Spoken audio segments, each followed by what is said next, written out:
Title: The Disappearance of Isabella Fairmont, Part 1, Queen of Summer Society. Hook: 0 to 2 o'clock. Imagine waking up in a luxury hotel where nothing seems out of place, until you notice one room that's been left, frozen in time. The curtains are still drawn. The champagne glass is untouched, a half-written letter on the desk, and the faint scent of perfume still in the air.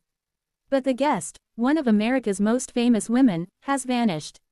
No witnesses, no note, no body. That was the case with Isabella Fairmont on the morning of March 15, 1889, at the Belmont Hotel in Newport, Rhode Island.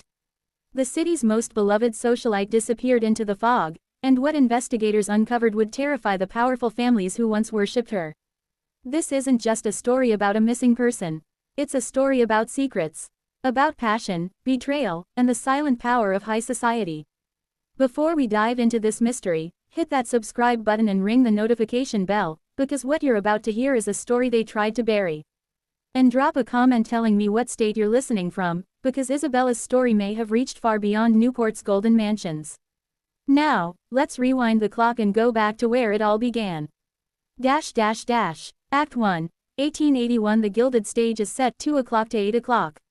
In the summer of 1881, Newport, Rhode Island, was the summer playground of America's richest families. Railroad tycoons, steel magnates, and shipping barons filled the city with mansions that looked more like European palaces than homes. Bellevue Avenue was the heart of this golden kingdom. At the center of it all was Isabella Fairmont. Born Isabella Catherine Aldridge in 1859, she had everything society wanted: beauty, class, and money. Her father, Cornelius Aldridge, made his fortune in shipping. Her mother came from one of Boston's oldest families. Isabella had long black hair, piercing blue eyes, and a presence that turned heads in every ballroom she entered. When she married Theodore Fairmont in 1878, it was called the wedding of the decade. Theodore came from a Pennsylvania steel dynasty, and together they built Rosecliff Manor, a 70-room mansion with marble floors, Italian gardens, and a ballroom that could host 100 guests. Act 2, The Rise of a Social Queen, 8 o'clock to 1500. Isabella was more than a hostess, she was an institution. Her summer parties were legendary. Senators, European princes, and titans of industry all came to Rosecliff for her candlelit dinners and orchestra-filled nights. She was featured weekly in the Newport Daily News. Every move she made, what she wore, who she dined with, where she donated, was carefully watched and admired. She supported artists, funded the city's first theater, and handpicked musicians from Europe to perform in her home. Even President Chester Arthur had once dined at her table. But power like that doesn't come without enemies. In Newport, appearances were everything, and behind every smile was someone waiting for you to fall. Act 3, The Whisper of Scandal begins 1500 to 2200. In the summer of 1884, the first whispers started. Isabella had been seen dining, alone, with a handsome young architect named Jonathan Pembroke. He had recently been hired to design renovations for Newport's elite homes, including parts of Rosecliff Manor. Jonathan was charming, intense, and mysterious. He wasn't like the other men of Newport. He had wild green eyes and a kind of quiet danger that fascinated people. And when he and Isabella met at a church renovation committee, sparks flew. Soon, Jonathan was visiting Rosecliff often, officially for work, but the staff noticed the way Isabella laughed around him. How they disappeared into her private study. The letters he sent, her in his unmistakable handwriting. Theodore, her husband, didn't notice. He trusted her and admired her taste. He even complimented her on choosing such a talented architect. But Newport noticed. And Newport talks. Act 4, The Fall begins 2230. By the end of summer, rumors were no longer whispers. People saw Isabella entering Jonathan's private studio. They saw them together at the Newport Casino, heads bent close in conversation. Most damaging of all, a maid claimed to have seen them kissing in a conservatory at a private dinner party. The elite circles that once worshipped Isabella turned cold. Invitations to parties stopped coming. Friends distanced themselves. Society moved on like a clock with a missing gear. But Isabella didn't seem to care. She saw Jonathan more often. She smiled more boldly. She acted as if nothing could touch her. That confidence would be her undoing. On October 12, 1884, the New York Herald published a piece in its gossip column by someone known only as Observer. The column didn't mention names, but everyone knew who it was about. The queen of summer society had been dethroned, publicly. And from that moment, Isabella's world began to fall apart. Title: The Disappearance of Isabella Fairmont, Part 2, Newport's Fallen Angel.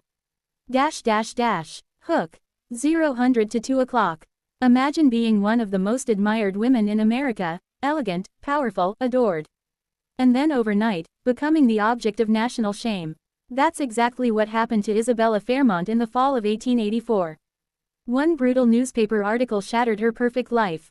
And what it revealed wasn't just a love affair, it was a trail of lies, money, betrayal, and a man who may have been more con artist than lover. But here's where the story turns darker. Because what Isabella did next shocked even the people who thought they knew her best. She didn't just defend the man who destroyed her life, she threatened to bring down the entire world that once worshipped her. This is part 2 of the story they tried to bury. If you haven't yet, subscribe to the channel and hit the bell icon, because what's coming in the next few episodes will shake the foundations of America's Gilded Age. Let's get into it. Act 1. The scandal goes public, 2 o'clock to 9 o'clock. On October 12, 1884, the New York Herald published an article that would change Isabella's life forever. The headline read, "Newport's Fallen Angel." Written with shocking detail, the article revealed Isabella's affair with architect Jonathan Pembroke. But it didn't stop there. The columnist, known only as Observer, claimed that Pembroke wasn't just a charming young artist. He was a man drowning in gambling debts, with a long history of manipulating wealthy women. According to the piece, Isabella had given him large sums of money, tens of thousands of dollars, from her personal accounts. And several priceless pieces from the Fairmont family's art collection had been sold, quietly. To the outside world, it looked like Isabella had been seduced and swindled. And for Theodore Fairmont, the proud steel heir and Isabella's husband, it was a blow he never saw coming. Act 2. The confrontation, 9 o'clock to 1600. The night after the article was published, the Fairmont Library became the scene of a brutal confrontation. Theodore confronted Isabella with the evidence, bank records, letters, and sale receipts. At first, she denied everything. But when she saw the numbers on the page, she broke. She confessed to the affair. But she insisted it wasn't manipulation, she loved Jonathan. She had helped him because she believed in him. Theodore didn't buy it. He demanded she cut off all contact with Pembroke, leave Newport, and return to Boston for the winter. He had a plan to slowly rebuild their reputation, through charity, silence, and time. But Isabella refused. She said her marriage was a mistake. She said she loved Jonathan. And then she said the unthinkable, she wanted a divorce. In 1884, that was social suicide. Their argument went on until nearly midnight. The staff later said they heard shouting, doors slamming, and Isabella's footsteps echoing down the marble halls. The next morning, Theodore looked like a man who had aged 10 years overnight. But the worst was still coming. Act 3. The Depth of Betrayal, 1600 to 2300. As Theodore's lawyers began reviewing the family's financial records, the scale of Isabella's actions became clear. She had transferred nearly $50,000, a fortune in the 1880s, to Pembroke over just 4 months. That's over $1 million today. She had also sold precious items from the family collection, including a diamond necklace that had belonged to Theodore's late mother. The pieces were sold far below their value. Some were never traced again. And when Theodore's investigators looked into Pembroke's past, the picture got even worse. In Pittsburgh, he had been involved with a businessman's wife, and disappeared after draining her accounts. In Richmond, he had done the same with a wealthy widow. Jonathan Pembroke wasn't just a charming lover. He was a professional predator. But when Theodore showed Isabella the investigators' report, her response wasn't anger or heartbreak. She defended Jonathan. She said his past didn't matter. That what they had was different. That he loved her. That's when Theodore realized. His wife wasn't just in love, she had been fully manipulated. And she couldn't see the truth. Act 4. A Dangerous Proposal, 2330. By November, Isabella had become a national scandal. Newspapers across the country reprinted the Herald article. Social invitations vanished. Former friends avoided eye contact. And Theodore issued an ultimatum. Renounce Pembroke. Accept a year of social exile. Live under financial restrictions. Or he would divorce her publicly, and destroy what was left of her name. Isabella disappeared for 3 days. She was found in a small boarding house in Providence, using a false name. When Theodore arrived with his lawyers, ready to take her home, Isabella shocked everyone again. She had a proposal. She claimed she could expose the dark secrets of Newport society. According to her, Jonathan had shared information about the mansions he was designing, secrets hidden in the walls. Hidden rooms, false floors, secret vaults, spaces designed to conceal documents, valuables, and crimes. She said she had proof that Senator William Blackstone had hidden bribery evidence behind a fireplace panel.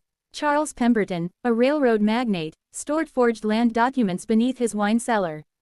And 3 powerful families were part of a secret deal to fix steel prices on government contracts. Isabella wasn't begging for forgiveness. She was threatening to take them all down with her. Theodore's lawyers didn't know if she was telling the truth, but they were terrified she might be. Title: The Disappearance of Isabella Fairmont, Part 3, Into the Fog. Hook. 0 to 2 o'clock. What would you do if someone you loved became a threat to everything you built, your fortune, your reputation, your future?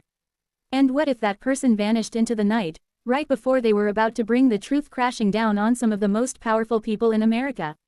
On December 1, 1884, Isabella Fairmont, once the queen of Newport's Golden Society, was seen walking into the thick harbor fog, and never seen again.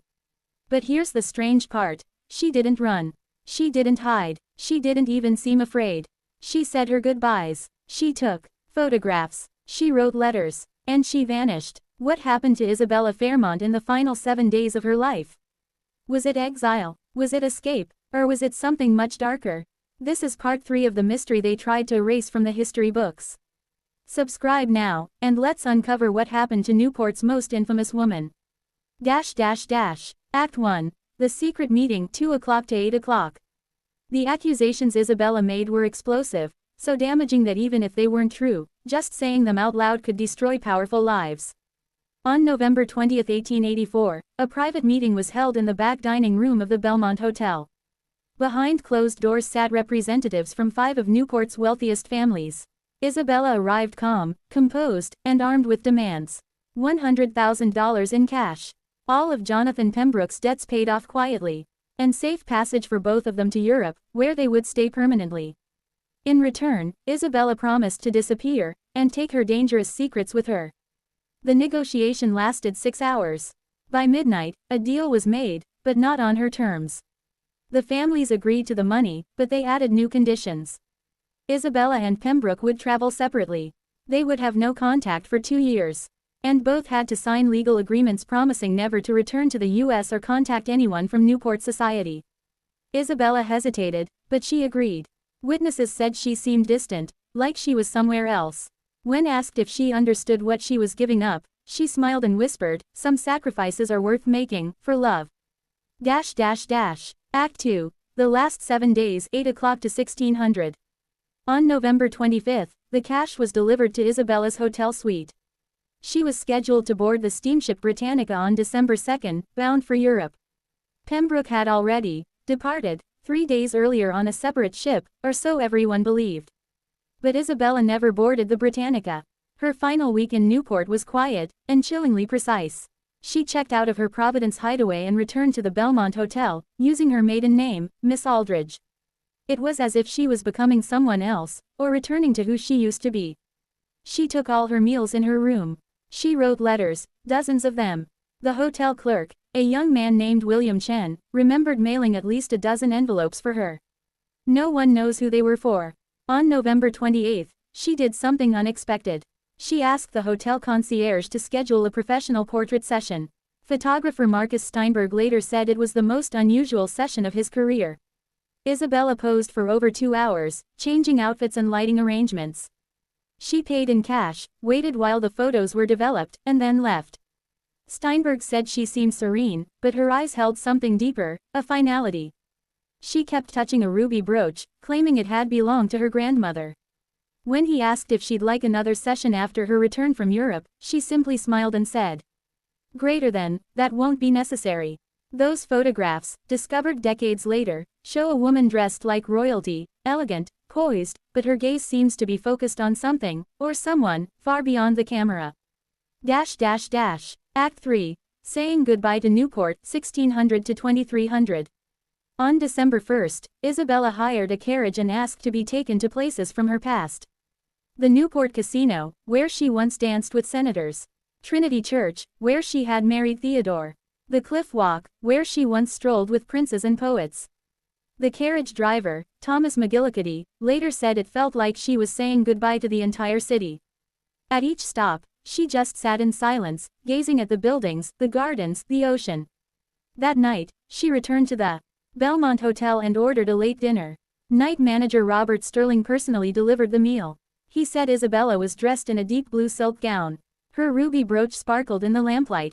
She tipped him generously. When he tried to refuse, she smiled and said, "Greater than, generosity is one of the few true luxuries money can buy. I intend to use it while I still can."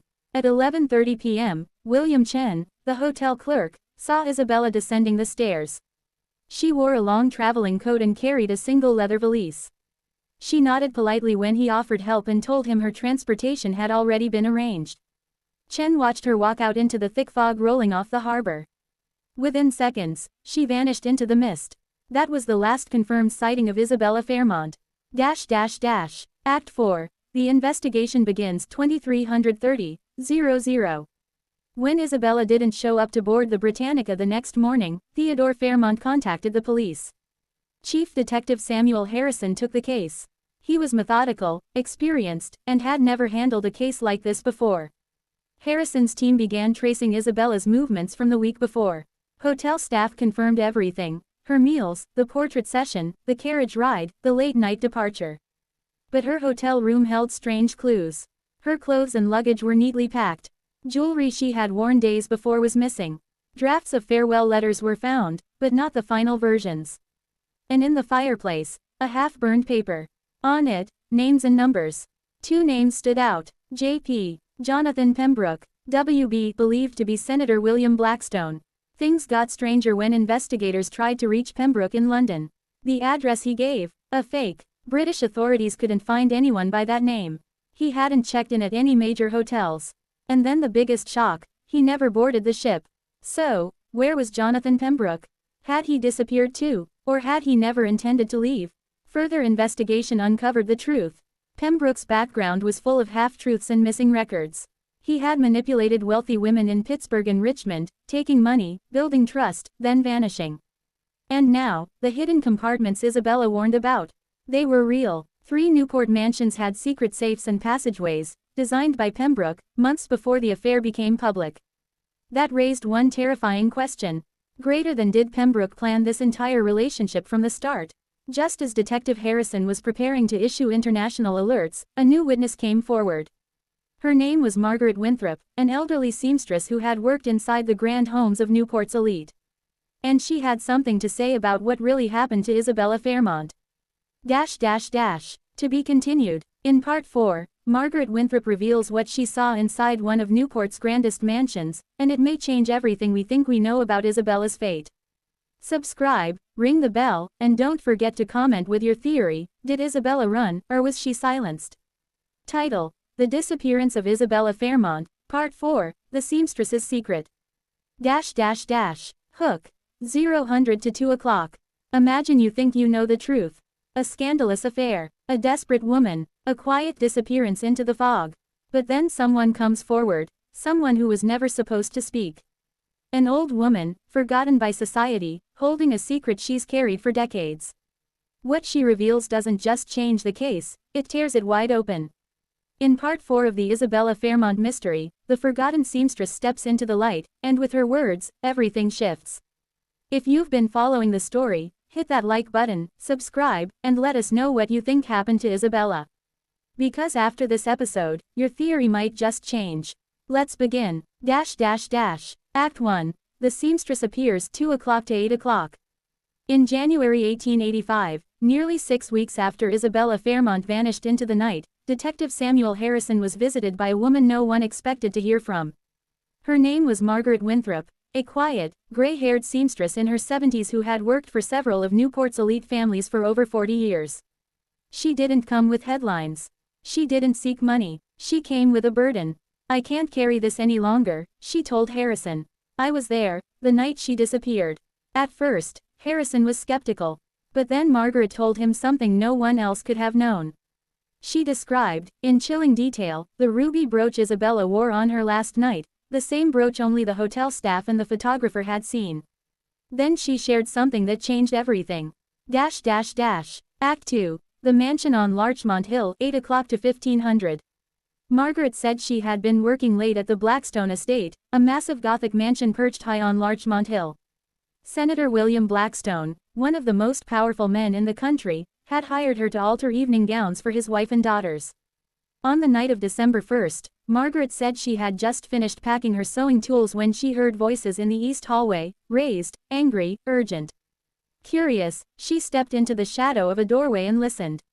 She heard Isabella Fairmont's voice, shaken but defiant. She also recognized the deeper tone of Senator Blackstone. And then another voice, a third man, one she couldn't identify.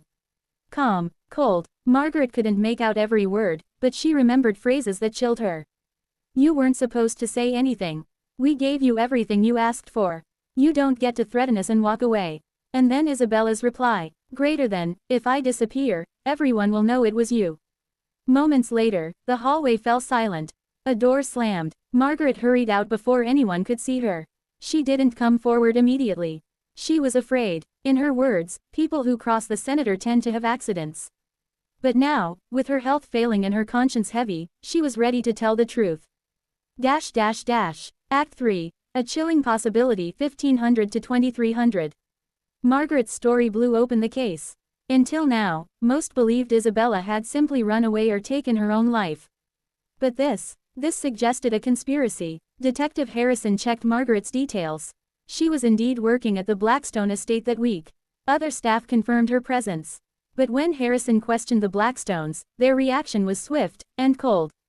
Senator Blackstone denied ever seeing Isabella after her disappearance. His wife refused to speak at all. Their lawyer threatened legal action if the police continued harassing a United States senator. Harrison knew he was getting close to something powerful. Too powerful. But then a breakthrough arrived. A stable hand from the Blackstone estate came forward anonymously. He claimed he saw a dark carriage arriving at the back entrance of the mansion around midnight on December 1st. Two men carried something heavy, wrapped in a dark cloth, into the house. He didn't speak sooner because he feared for his job and his life. Now Harrison had two witnesses, both pointing to the same house. But he still had no body. No proof of foul play.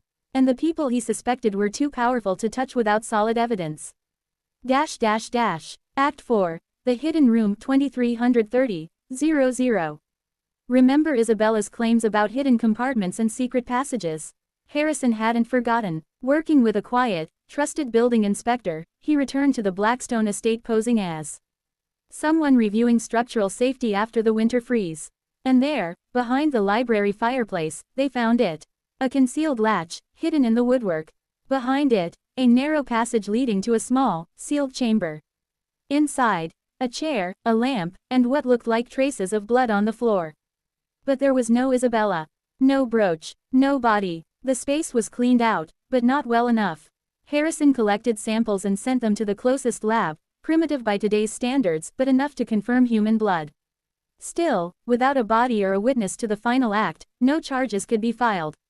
The Blackstones remained untouchable, and Isabella remained gone. To be continued. In Part 5, rumors of a body buried beneath a Newport estate lead Harrison to reopen the case, this time, with a shovel. But the deeper he digs, the darker the truth becomes. Subscribe, hit the bell, and comment your theory. Did Isabella die that night, or did she escape something worse than death? Title: The Disappearance of Isabella Fairmont, Part 5, Beneath the Garden. Hook. 0 to 2 o'clock. What do you do when the truth is buried, literally? No more rumors. No more whispers. No more fog. In Part 5 of the Isabella Fairmont story, a secret room, a patch of dead earth, and an anonymous letter sent investigators digging beneath a garden where the roses bloom too early and the soil never quite settles. What they find will confirm long-held suspicions and reveal a terrifying pattern. This isn't just about a missing woman anymore. It's about what powerful people are willing to do to protect their secrets.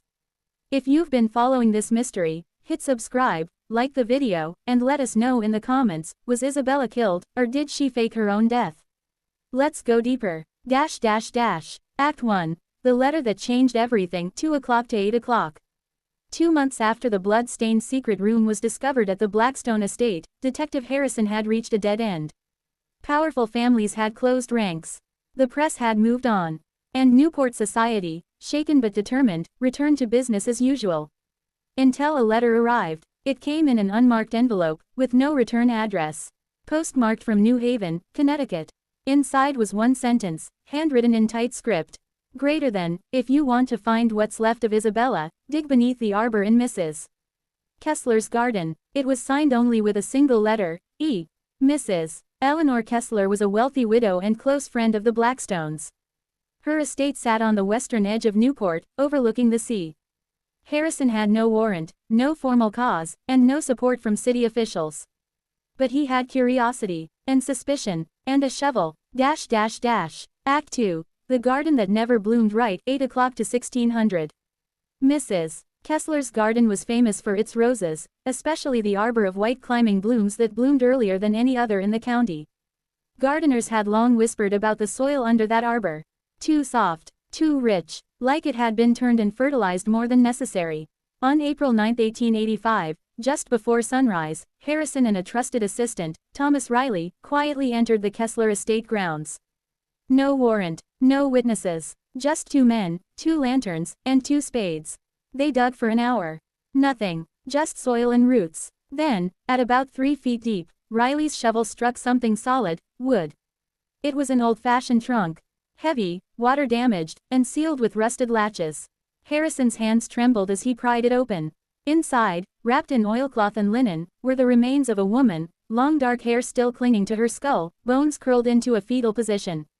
No clothing, no jewelry, no personal items, except one. At the very bottom of the trunk, half tucked under the bones, was a small, crushed object.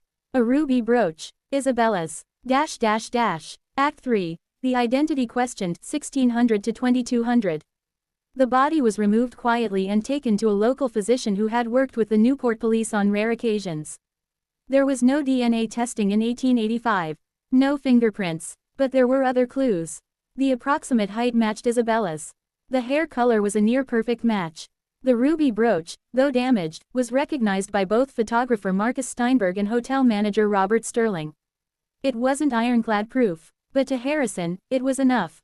The official report listed the body as presumed to be Mrs. Isabella Fairmont, but even as he signed the papers, Harrison hesitated. Something didn't feel right. Why bury her in someone else's garden?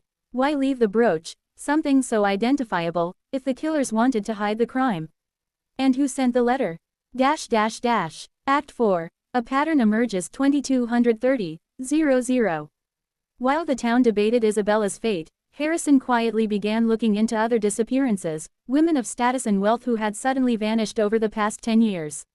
He found 3. Louisa Alden, a widow in Richmond, 1879. Sarah Whitcomb, Pittsburgh, 1881. Margaret Thorne, Boston, 1882. Each woman was last seen in the company of a man who sounded suspiciously like Jonathan Pembroke. And in each case, local investigators hit a wall: missing records, withdrawn reports, sudden family silence. What if Isabella wasn't the only one? What if this wasn't a romance gone wrong, but a pattern of manipulation, theft, and murder? But then, just as Harrison prepared to pursue this theory further, a telegram arrived from Liverpool, England. A woman had been admitted to a private hospital under mysterious circumstances. She had no identification, no memory, just a single phrase she kept repeating. Greater than, I wasn't supposed to leave the garden. And here's the most chilling part. She looked exactly like Isabella Fairmont. To be continued. In Part 6, Detective Harrison travels across the Atlantic to confront the impossible. Is Isabella alive? If so, whose body was found in the garden? And who, exactly, is behind this twisted, multi-city scheme? Subscribe now, hit the bell, and leave a comment. Was the garden body Isabella, or someone planted in her place? Title: The Disappearance of Isabella Fairmont, Part 6, The Woman in Liverpool. Hook. 0 to 2 o'clock. Imagine digging up a body in a rose garden, believing it to be the woman who vanished, only to find out, weeks later, that she may be alive, across the ocean. A stranger with no memory, no name, just one sentence on her lips. I wasn't supposed to leave the garden. In part 6 of The Disappearance of Isabella Fairmont, we cross the Atlantic to Liverpool, where Detective Harrison confronts something more confusing than death, the possibility of survival, and the terrifying cost that comes with it. Is this the real Isabella? Or just another twist in a web too dark to untangle? Subscribe if you haven't already, and let us know in the comments, do you believe she's alive, or is someone playing a dangerous game? Let's continue. Act 1. Across the sea, 2 o'clock to 9 o'clock. In May of 1885, just over 5 months after Isabella Fairmont disappeared into the Newport fog, Detective Samuel Harrison boarded a steamship to England. He carried with him the photograph of Isabella taken just days before she vanished, along with a dossier of letters, witness statements, and the sketch of the ruby brooch found in the garden trunk. The woman being held at the North Shore Asylum in Liverpool had been found wandering near the docks in late April. Disoriented, dressed in fine clothing, now torn and water-stained. No luggage, no purse, no name. The only thing she repeated, according to hospital staff, was one cryptic sentence. Greater than, I wasn't supposed to leave the garden. Act 2. A familiar face, 9 o'clock to 1700. When Harrison arrived at the asylum, he was led down a long, cold corridor to a locked room with barred windows. There, sitting by the window in a pale gray dress, was a woman who looked exactly like Isabella Fairmont. Same high cheekbones, same raven hair, same deep-set blue eyes. But when Harrison addressed her as Isabella, she looked confused. Frightened. No, she said. My name is, I don't know. I don't remember. The doctors believed she was suffering from a condition now called dissociative amnesia, a trauma-induced break from memory and identity. But Harrison wasn't convinced. She didn't recognize the name Pembroke, or Theodore, or Rosecliff Manor, but she flinched at the word Belmont. And when shown the photograph of herself from the Newport photographer, her hand trembled. Tears filled her eyes. Greater than, that's me, she whispered. But I don't remember being that woman. Act 3. The Hidden Marks, 1700 to 2400. To confirm her identity, Harrison began asking questions only Isabella could answer. What was the name of your childhood dog? She didn't remember. Where did you spend your honeymoon? No response. But then, he showed her a scar in the photo, on the inside of her right wrist, from a childhood fall onto broken glass. She looked down slowly at her wrist. The scar was there. That night, she had a breakdown. She screamed in her sleep. She cried out names. Jonathan, Theodore, Margaret. She awoke with no memory of it. But her doctor insisted, she knows more than she believes. Something is trying to break through. Harrison now believed he had found Isabella. But the question remained. How did she get here? She had supposedly never boarded the Britannica steamship. Yet here she was, in Liverpool. Unless, of course, someone had put her on a different ship. Someone who didn't want her found. Act 4. The Nurse's Confession, 2430-00. Just as Harrison was preparing to return to America with this news, a new clue surfaced. A nurse at the asylum, Edith Langley, pulled him aside one evening. She had something to confess. She said a man, tall, well-dressed, with dark hair, had come to the hospital 2 days after the mysterious woman was admitted. He claimed to be her brother and demanded she be kept in isolation, with no outside contact. He left a large envelope of cash and instructed the staff not to alert American authorities. He told me she'd been through something terrible, Nurse Langley said. Said she'd harmed someone, and if anyone found her, she'd be arrested. She remembered the man's name. Greater than, Jonathan Pembroke. To be continued. In part 7, the story takes another dark turn. A second body is found in Newport, and it's not who anyone expected. And Pembroke, he's not done yet. Subscribe and hit the bell, because next time we ask, how many women had to disappear before the truth finally came to light? Title: The Disappearance of Isabella Fairmont, Part 7, The Second Body. Hook. 0 to 2 o'clock. What if the woman found in the garden wasn't Isabella? And what if the real Isabella, alive, confused, and locked in an asylum, was only half the story? In Part 7 of The Disappearance of Isabella Fairmont, the mystery explodes wide open. A second body is discovered. A secret journal is uncovered. And for the first time, we glimpse the monstrous scale of what was really going on beneath Newport's glittering high society. Was Isabella the only one? Or was she just the one who got away? If you've made it this far, hit subscribe, give this video a like, and comment below. Do you believe Isabella's disappearance was just the tip of the iceberg? Let's continue. Act 1. A body in the garden, again 2 o'clock to 10 o'clock. July 1885. Just 2 months after Detective Harrison returned from Liverpool with news of the woman believed to be Isabella, a storm struck Newport, heavy rains, flooding, and damage across the estates. At Rosecliff Manor, now abandoned by the Fairmont family, the groundskeeper discovered a sinkhole near the old greenhouse. When local workers began repairing the damage, they found something buried under the collapsed soil. Another trunk. Inside, the decomposed remains of a woman in evening clothes. This time, however, the body came with clear identifiers, a monogrammed handkerchief, a pair of earrings engraved with the initials MT, and an old Pennsylvania Railroad ticket dated October 1884. Her name was Margaret Thorne, a wealthy Boston widow who had mysteriously vanished 8 months earlier. The last person seen with her? Jonathan Pembroke. Act 2. The journal hidden in the walls 10 o'clock to 1800. Shocked by this second body, Harrison returned to Rosecliff Manor to investigate again, this time focusing on the private study where Isabella and Pembroke had often met. Behind a loose panel in the wall, he discovered something astonishing. A leather-bound journal with cracked corners and pages covered in Isabella's distinctive handwriting.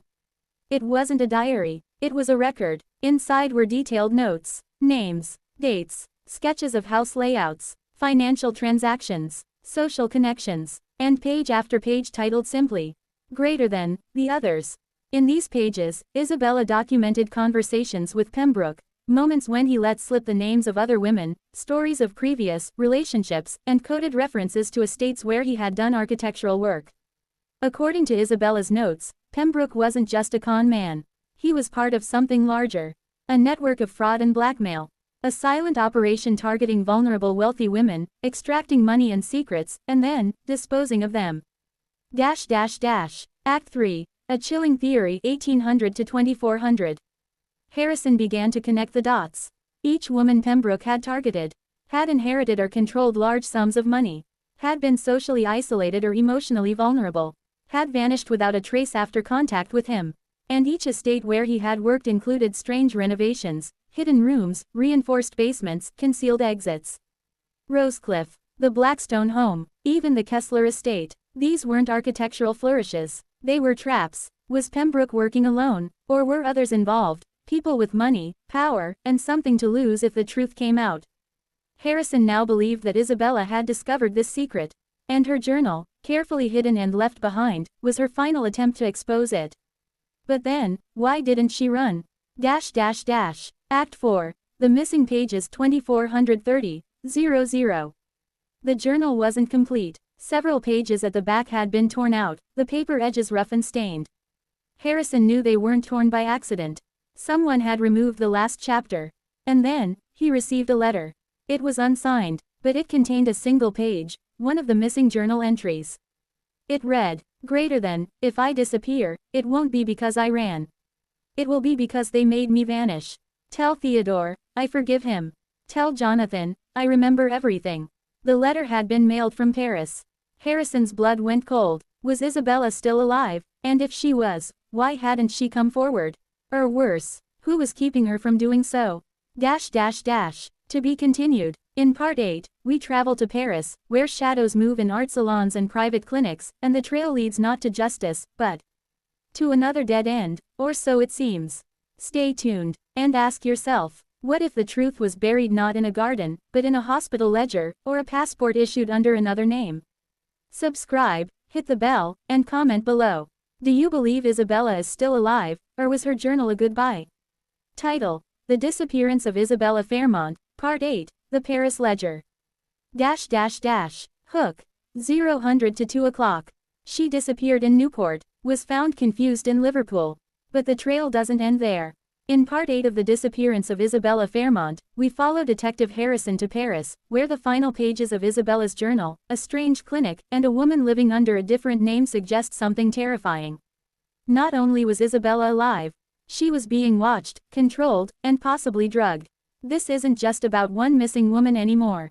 This is about a system designed to silence the inconvenient, especially if they're women with too much knowledge. Subscribe now if you haven't, and comment below. Do you think Isabella ever escaped? Or was her disappearance just the beginning of something darker? Let's find out. Act 1. A ledger in the wrong clinic, 2 o'clock to 10 o'clock. After receiving the torn journal page postmarked from Paris, Detective Harrison traveled to France in September of 1885. He began his search with the American consulate, then quietly visited hospitals, clinics, and private asylums throughout the city, especially those known to treat the wealthy discreetly. His breakthrough came not through medicine, but through money. At a private clinic in Montmartre, Harrison posed as an American benefactor wishing to make a donation. He was shown the facility's ledger to prove their success with patients. And in that leather-bound book, on a page dated March 1885, he found the name. Greater than Isabel C. Alden, American, arrived with male escort, diagnosis, hysteria and emotional delusion. Alden was Isabella's mother's maiden name. And her middle initial, C. Catherine, .. Act 2. A familiar stranger, 10 o'clock to 1800. She was listed as a long-term patient, under supervised care. No visitors. Bills paid in cash. Harrison convinced a sympathetic nurse to let him observe her from afar through a garden window. There she was, reading a book, dressed plainly, her hair longer now, her posture straighter than before. And her expression, blank, empty, not confused, controlled. She looked up briefly, as if sensing his presence. And then, she smiled. Just for a moment, like she knew. But when Harrison demanded to see her, the clinic's director refused. Greater than, the patient is here voluntarily, he said. Any attempt to disrupt her care will be reported to the Ministry of Health. But Harrison knew, Isabella hadn't come here voluntarily. She had been placed here. Hidden in plain sight. Act 3. The American Man, 1800 to 2400. That night, Harrison followed a man he saw leaving the clinic, a tall American with dark features. He entered a nearby gentlemen's club in the 9th arrondissement. Inside, Harrison approached a waiter, tipped heavily, and asked who the man was. The answer came quickly. Greater than, Mr. Pembroke. He rents a flat above the cafe. Comes often. Very polite. Never drinks. Jonathan Pembroke. Alive. In Paris. Not in hiding, but living comfortably. When Harrison returned to the clinic the next day, Isabella was gone. The nurse he had spoken with had been dismissed. The director claimed no knowledge of Miss Alden, or any American patient. And the ledger, missing, gone. Act 4. The Woman on the Train, 2430, 2 days later, on the night train to Calais, Harrison prepared to return to England, defeated, heartbroken, and furious. But as the train rolled through the French countryside, a woman entered his compartment and sat opposite him. She wore a veil, her hands were gloved, her voice, when she spoke, was barely a whisper. Greater than, you asked for me, she said. He looked up. It was her. She removed the veil. Isabella Fairmont, eyes sharper now, clear, no longer drugged, no longer lost. Greater than, I had to wait until I was sure you weren't one of them, she said. Greater than, one of who? Harrison asked. Greater than, the men who made me disappear. The men who buried Margaret. The men who used Jonathan, and others like him. Greater than, so it's a conspiracy? He asked. Greater than, no, she whispered. It's a business. And then, she was gone. At the next stop, she slipped away into the crowd, leaving only a small envelope behind. Inside was a final note. Greater than, I'm going to finish what I started. If I survive, you'll know. If I don't, tell the world what they did to us. To be continued. In Part 9, Isabella's letter resurfaces years later, inside a courtroom. A trial begins, and the secrets of Newport's wealthiest families are finally dragged into the light. But not everyone wants the truth told. Subscribe now and comment below. What would you do with a secret powerful enough to destroy dynasties? Title: The Disappearance of Isabella Fairmont, Part 9, The Trial That Was Never Meant to Happen. Hook. 0 to 2 o'clock. What happens when the one woman they tried to erase returns with proof? In Part 9 of The Disappearance of Isabella Fairmont, whispers become evidence. A hidden journal becomes public. And Newport's most powerful men face something they never expected. Accountability. But justice in high society doesn't happen in courtrooms, it happens behind closed doors. Before we begin, make sure you're subscribed and leave a comment. Do you believe Isabella was seeking justice, or revenge? Let's continue. Act 1. The letter that sparked everything, 2 o'clock to 9 o'clock. In March of 1887, nearly 2 years after Isabella's reappearance on the Paris train, a package arrived at the office of Judge Emery Langston in Providence, Rhode Island.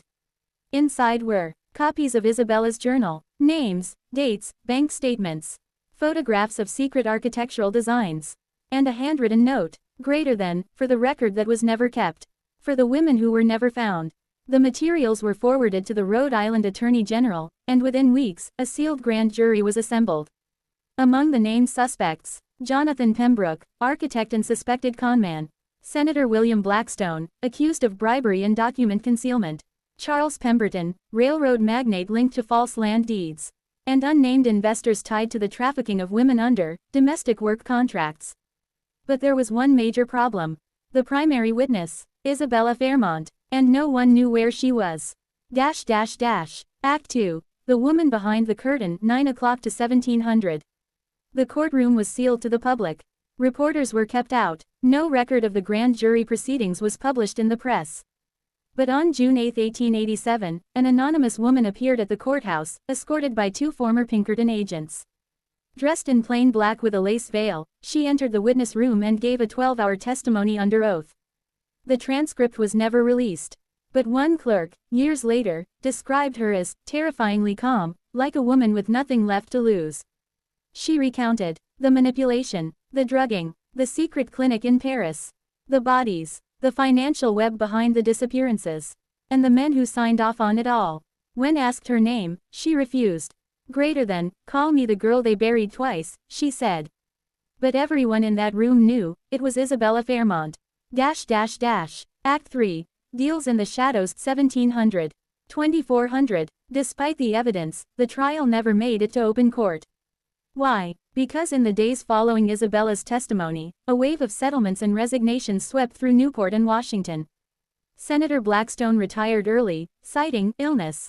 Pemberton transferred assets overseas and vanished from public life.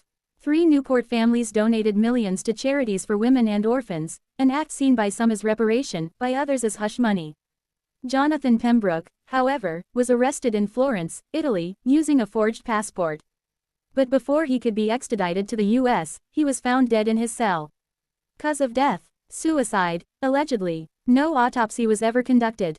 Act 4. The Final File, 2430, 00. In 1891, a final document was added to the sealed Fairmont case files, by order of a federal judge. It was a letter, written in Isabella's hand, addressed simply to greater than, the next woman who tries to tell the truth. In it, she wrote, greater than, you will be called mad. You will be told you're confused. They will say you imagined everything. But you didn't. I was you, once. And I survived. The judge ordered the files sealed for 100 years. By the time they were unsealed in 1991, most of the names had faded from public memory. But the story, it was just beginning to be told. To be continued. In Part 10, we return to the Belmont Hotel, where it all began. One final letter, one final key, and one last truth waiting behind room 237's locked door. Subscribe and hit the bell, because next time we ask, what was Isabella hiding, that was worth dying for? Title: The Disappearance of Isabella Fairmont, Part 10, The Final Key. Hook. 0 to 2 o'clock. She vanished in a fog.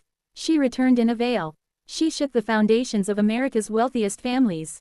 But the real secret, the one that cost lives, reputations, and nearly erased her name, was locked in a hotel room for over 100 years.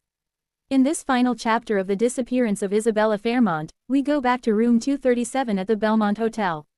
Back to the scent of perfume, the untouched champagne, and the half-written letter. Because what Isabella left behind was never meant to be found. And what it reveals will change how you see everything. Before we begin, hit subscribe. Drop a comment below. Do you believe Isabella Fairmont was a victim, or a mastermind? Let's open the door one last time. Act 1. The renovation, 2 o'clock to 10 o'clock. In 1994, the Belmont Hotel was closed for a luxury renovation. It had been purchased by a global hospitality company. The plan was to modernize the building, but keep its Gilded Age charm. During demolition work on the third floor, a construction crew broke through a sealed section of room 237's west wall. Inside, a narrow, hidden compartment, and a small steel box, wrapped in oilcloth. It was turned over to the Rhode Island Historical Society. Inside the box was a ruby brooch, a skeleton key with the number 237 etched on it, and a final, handwritten letter, signed Isabella C. Fairmont, Act 2, the final letter 10 o'clock to 2000. The letter was dated December 1, 1889, the night she was last seen. It read, "Greater than, to whoever finds this. You followed a trail of broken lives, whispered names, and secrets wrapped in velvet. But the real truth is not in Paris or the courts or even the grave. The real truth is here. In this room. Everything began here, and everything ends here. They wanted a story they could control. So I gave them one. I played the part. I ran. I returned. I testified. But the truth, the full truth, I kept locked in this room. Because some things, if told too early, only get buried deeper. And some people, some women, must choose silence not from fear, but from strategy. Tell my story now. Tell it all. And tell them, I didn't vanish. I watched. And now, so do you. There was no blood, no body, no clear answer, just a signature, and one last sentence scratched on the envelope's inside flap. Greater than, room 237 was never just a room. It was a vault. Act 3. The items they ignored 20027, 00. The brooch was real, appraised at $125,000. The key fit only one lock, the original door to room 237, since replaced in the 1930s. When locksmiths dismantled the original frame, they found something wedged inside the woodwork. 3 pages torn from Isabella's journal. A coded list of names, including politicians, judges, and investors, many of whom went on to lead America's Gilded Age economy. And the initials JP circled in black ink, again and again. Jonathan Pembroke. He had been a tool, a bait, a mirror, and perhaps, a sacrifice. The journal ended with this. Greater than, I was not the first. But I will be the last.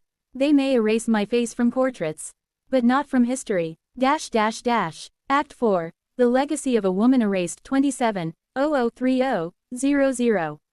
In 2001, Isabella Fairmont's name was officially added to the Newport Historical Society's records.